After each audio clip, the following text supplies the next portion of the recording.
Hi guys, mayong udto sa tanan. Padayon ang lockdown. Sama sa akong gihimo, kanta gyapon. Pero hangyo nako nga magampo ta sa Ginoo aron mahuman kining krisis nga atong nahiguman karon. God bless us all, stay at home. Kanta ta. Walay laing lingaw.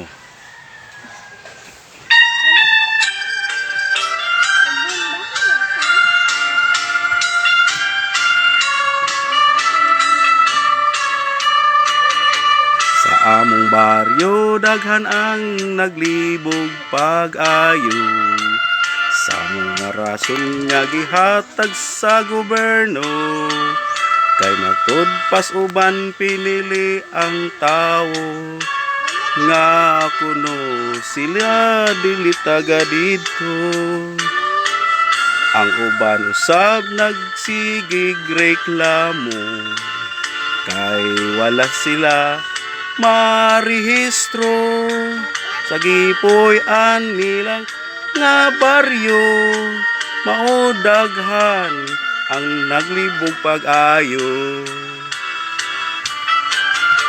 Pila ka adlaw kay mitunga sa media, nanawagan kay nagpait sila. Masabti ang ilang pamaagi kay kuno daw wala sila matagai. Nya sa media naghilak-hilak na kadayag sa ilahang gibati. Nanawagan sa atong presidente nga unta walay pinalabi.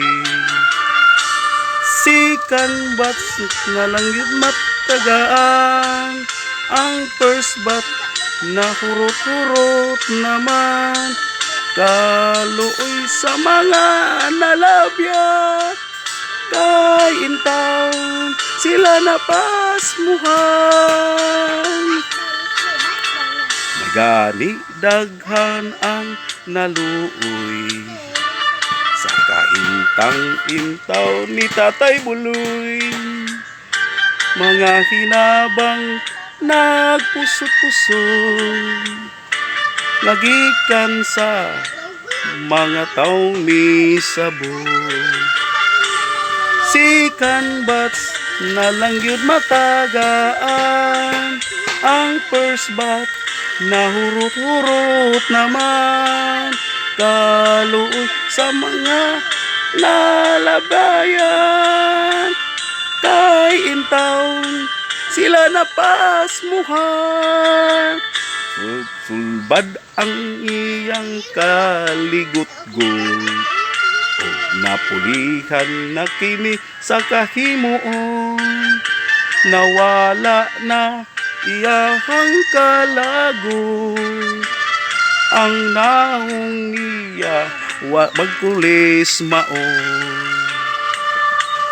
Sikan bats ako yung atangan. Sinsya gamayng sipiat pero okay lang.